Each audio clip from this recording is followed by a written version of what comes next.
कौन सी बात है यार, क्या फायदा बताइए, आप ही नहीं हो पाए थे।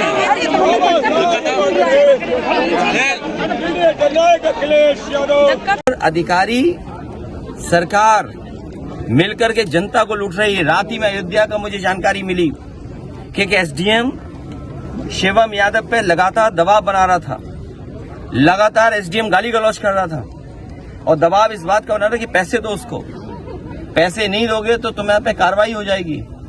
और सुनने में आ रहा है कि उस एसडीएम ने इतना परेशान किया कि उसके बाल तक कटवा दिए सर के और अब उसकी जान चली गई है। कौन है इसके लिए दोषी? ये सरकार में बैठे हुए लोग करप्ट हैं, जो जीरो टॉलरेंस की बात कर रहे थे करप्शन के लिए, लॉ एंड ऑर्डर के लिए। ये एग्जाम्पल कम है, ये एग्जाम्पल कम है क्या? कांग्रेस का तिलक किया गया था। क्या भारतीय जनता पार्टी इस बात की निंदा करेगी आज? जो लोग विकसित भारत का सपना देख रहे हैं, आप इतिहास के पन्ने पलटिएगा। कभी गैलीलियो ने कहा था कि धरती कैसे घूम रही है, किसका चक्कर लगा रही है, उसे सजा दे दी थी, मौत हो गई थी उसकी। 400 साल बाद उस चर्च ने माफी मांगी उस बात को लेकर के। अगर भारतीय जनता पार्टी छत्रपति शिवाजी महाराज जी को मानती है और विकसित भारत का सपना देखती है, क्योंकि इटली विकसित भारत है, विकसित भारत उस तरह पहुंचना चाहता है। इटली भी विकसित है, दुनिया में वो विकसित देश है। तो क्या अगर चर्च ने अपनी गलती स्वीकार की थी, माफी मांगी थी, तो छत्रपति शिवाजी महाराज जी का बाएं पैर के अंगूठे से तिलक हुआ, उसके लिए भारतीय जनता पार्टी माफी मांगेगी कि नहीं मांगेगी? सर, भाजपा कह रही है 8 साल अगर 27 में समाजवादी पार्टी के साथ बसपा भी अगर साथ आ जाएगी तो चीजें और बेहतर हो जाएंगी।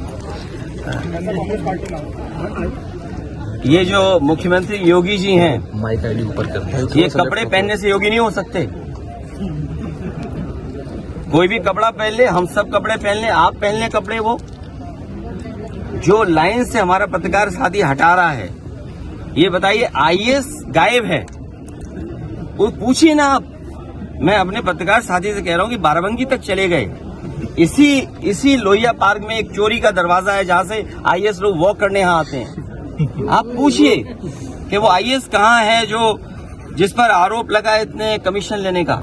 और आपको तो ये पूछना चाहिए कि करप्शन कितना बड़ा था। आप क्यों नहीं पूछते हो? आप पूछिए, आईएएस का नाम लीजिए और ये कहिए। अगर सवाल ना आता हो तो सवाल हम करें आपसे, और वो सवाल आप मुझसे करो।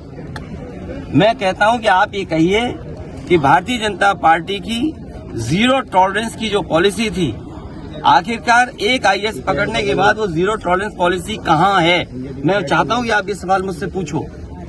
अभी 2 दिन पहले ये सर राम जी, मैं आपसे चाहता हूं ये सवाल पूछो आप। भाई पूछ रहा हूँ, 2 दिन पहले डॉक्टर राममनोहर लोहिया ने हम लोग को सप्त क्रांति का आंदोलन, समाजवादी रास्ता, डॉक्टर राममनोहर लोहिया ने अन्याय के खिलाफ लड़ने के लिए, समानता का और सबको गैर बराबरी के साथ इकट्ठा करने का आंदोलन जो छेड़ा, उसमें हम लोग आज उन्हें याद करते हैं और उन्हीं के रास्ते पर हम लोग चल रहे हैं। जहां सप्त क्रांति का उन्होंने हम लोगों को सिद्धांत दिया, वहीं आज के परिप्रेक्ष्य में अगर हम देखें तो कभी उन्होंने दाम बांधो नीति का भी समाजवादियों को चलने का आह्वान किया था।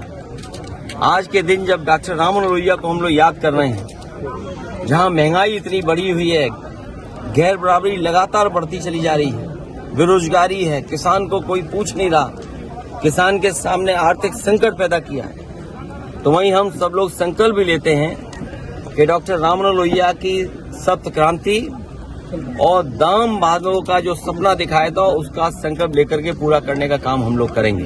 सब पे बट्टा होगा, बटने का झगड़ा सुनने में आ रहा है। बताया आरोप चीफ सेक्रेटरी तक लगाया है। नहीं तो चीफ सेक्रेटरी कैसे बच जाएंगे? सब जानते हैं कि चीफ सेक्रेटरी भी उसमें शामिल रहे होंगे।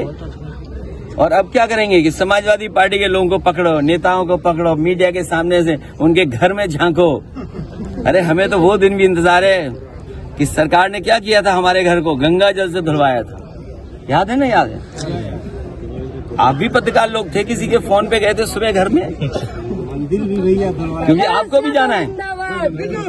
ऐसा ना, जब हमारे गए हो तो क्या कितना समय बचा है? जनता इनसे सवाल करेगी किसान का, नौजवान का, महंगाई का, बेरोजगारी का, और जो अन्याय कर रहे हो आप उसका, जो भेदभाव किया है आपने, जिस तरीके से बर्बाद कर दी इंस्टीट्यूशंस आपने, आप पे किसी को भरोसा नहीं है। किसी को भरोसा हो तो बता दो आज, हम क्रेडिबिलिटी किस किस की नहीं खत्म हुई।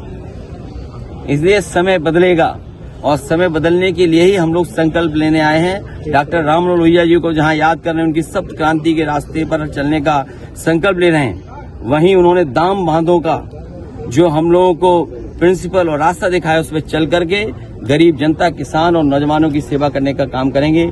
जहां आज डॉक्टर राममनोहर लोहिया को हम लोग याद कर रहे हैं, वहीं भगत सिंह, राजगुरु और सुखदेव को भी याद करते हैं कि उनकी क्रांतिकारी, उनकी जान निछावर की वजह से आज हमारा देश आजाद हुआ, जिस स्वतंत्रता के साथ हम आज देश में रह रहे हैं।